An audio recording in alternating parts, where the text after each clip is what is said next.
You don't have to watch all of the video, but there's some like mechanics. If you don't understand properly and how they work, learning the other stuff might be a little bit more difficult. If you know the stuff, just skip it, but it's fine. So I'm just gonna talk about actual game mechanics first before we actually talk about the other stuff. So burst rifle, I'm holding this out. So the burst rifle, you have a certain walk speed, right?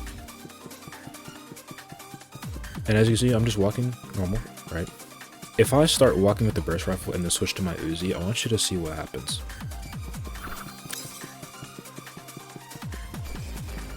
Now, you might not have noticed it, but the Uzi actually makes you go faster than the burst rifle.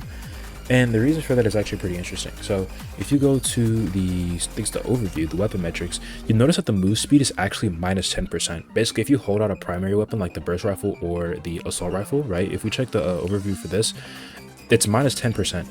If I look over something like the bow, it's actually plus 5%. So I want you to know that there are certain weapons that actually make you move a tiny bit slower than other weapons. This is most common with the daggers as a secondary, plus 10% movement speed.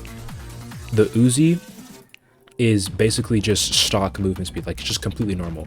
It should be the same with the energy pistols. As you can see, the move speed is just completely normal. If I'm using a minigun, right, which obviously has the same speed as the ball, doing movement, your movement style is going to completely change if you have minigun. Like, no, here's what I mean. Either A, you're going to be standing still and just playing beatdown and trying to protect yourself by using katana, or you're going to use a certain tech that lets you bypass the movement speed and let you go faster with it. Basically, if you have a weapon that makes you move slow, your playstyle might change. Also, your movement speed is actually just impacted by which weapon you're holding. So if I'm holding up the knife, I'm going to get a 10% buff while I'm holding out the knife. If I switch to the burst rifle, it immediately goes away. You can be able to store this by slide jumping, right?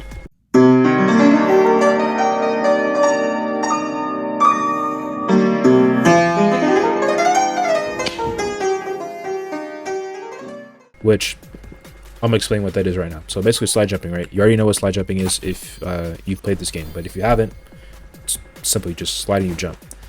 Now, there's the ideal way to do this if you're covering flat ground is just by doing a quick little b-hop like this. Now, keeping this motion is actually pretty easy. It's almost like muscle memory, but it does get a little like different when you're doing it on like elevated like surfaces. So when you're not doing it on flat ground. So here's what I mean. So if I'm here and I want to slide jump up here, and I'll be as quick as possible. As you can see, sometimes when I do this, I clear the gap. This is fine. This is good. I can just go through here, but I can also do something. I can crouch to decrease my altitude, and then that way I can be able to slide again. This is just something to keep in mind of, and basically this all comes with practice as to which type of like movement that you want. If you're trying to clear a very long gap, instead of just doing a normal b-hop, which might not work, what you can do is you can drag out your slide a little bit, because for a couple frames you're actually completely negligent to gravity while you're sliding. So you can actually just like fully drag it out and be able to clear this gap. A quick little tip is you can actually crouch to cancel your vertical momentum. So if I'm going up, I want to go down, I can just crouch. So ramp boosting, simple. There's two versions of this. One is the standard one where you just slide jump on while you're here. Make sure that when you're slide jumping, the interval is very fast. And what I mean by interval is the interval in which you slide and you jump. It's very short. So this would be an example of a long interval, and this would be an example of a short interval. Make sure that the interval is short and you kind of go on the top. Now the second variation is just doing it on this little ledge here. You can be able to get a lot more control over this, and you can still get a pretty good amount of height.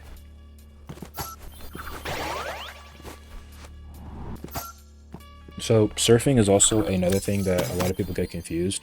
Generally, you're not going to want to do this if you're already moving slow. So for example, if you're holding on a minigun, if you're holding on a maul, or if you got hit with a permafrost, do not do not try and surf, because what it'll do is you'll just kind of get stuck there because you're already moving slow. So preferably you're going to want to move with something a little bit faster, like chainsaw or knife in the warhorn combo. Something that makes you move a little bit faster than normal. So, but then again, you can still be able to do surfs with normal things like the burst rifle and all that. Grenades. All right, grenades are cool. They're nice. You know, you can explode them right in your hand. But let me tell you something. When you use explosives, right? The reason why sometimes explosives kick you back and why sometimes explosives kick you forward is actually because of a very simple thing. Okay, it's actually this little trail. Okay, you see this little trail? See, like when I explode, I see this little trail. Now, when I slide jump, you can see, oh wow, there's a little white trail that follows me. This white trail is a signification that if you get hit with any explosives, you will be hit forward, assuming you're the one that's hitting it. Okay, so let me explain what I mean. If I slide jump, right? If I slide jump, and then I, explode myself, right? As you can see, nothing happened, but at the same time, I went forward a little bit. As you can see, I'm kind of hitting ahead of me here.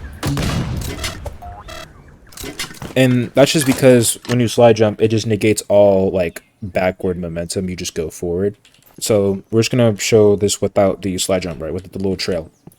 I go backward, and then I go forward, because I still have the little trail. And then what you can do, right, which is kind of reflecting on the surfing topic that I kind of reviewed earlier, is if you were to have a, grenade launcher, right?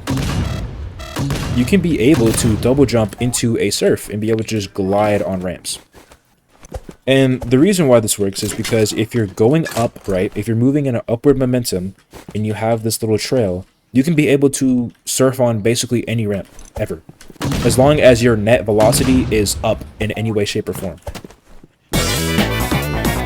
Ladders are only a thing on certain maps, like Station, Ladder, Docks.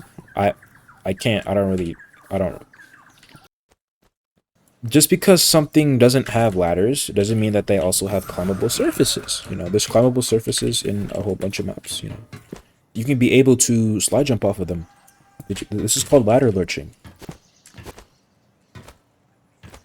The reason I do this is I can be able to get ease of access. I can, get access here. So there's that. Alright, so this is the...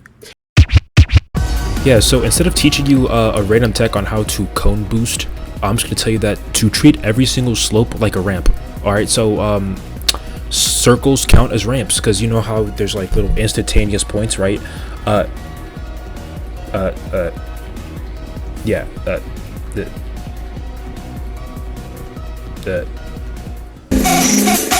So this right here is a super jump.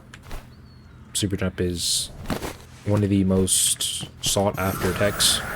So here's how you do it. So what you do is you're gonna want to slide, and as soon as you touch that ledge, you're gonna want to hold jump and hold W. So in terms of timing and like how high you're supposed to be when you do this, I imagine that, like, you know how like when you're walking and your shoulder hits the door frame and it hurts really bad? It's kind of like that. Imagine you're just sliding and your shoulder hits the ledge. And as soon as you feel like your shoulder hit the ledge, quote unquote, that's when you're going to want to hold jump. So this is the big one. Now, you don't have to use chainsaw, but it makes everything way better. You can still do a normal mantle jump just like that. And how this works is, what you can do is, it's the same thing as a super jump, except here, right, you're just starting here and kind of ending right here. So still do the shoulder method, right, if you want to, because this method actually isn't the most efficient. You can just hold A and D and then slide jump pretty fast. Make sure that when you're slide jumping like quick. Like it's the same thing as like the same timing as the cone boost. Make sure that you're sliding your jump or like as quick as possible.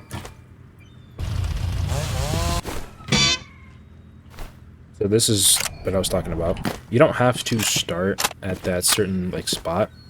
As long as you like touch a ledge, and then as long as you touch like a ledge, which basically means this is what I mean by a ledge. You can climb. It's a climbable surface, right? Get on just right. You notice I'm in this climbing position, and there's empty space below it. So if I can be able to kind of hide under here, it's a ledge. Okay, that's what counts as a ledge.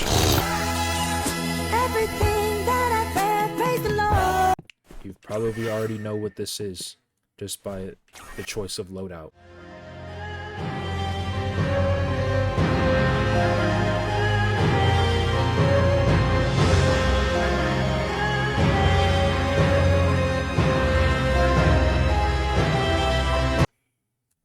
Okay, this is the Mercatron 3000. Make sure when you do this, right? Make sure that there's a ramp somewhere, or just make sure that you place a portal in a place where we're not going to get messed up. Here is good because this is right next to a ramp, and what I can do is I can just jump into this pad, right? So look, jump pad, right here, and you know this. Make sure that when you do this, you slide jump and you hold W. Okay, so when you slide jump and you hold W, it works.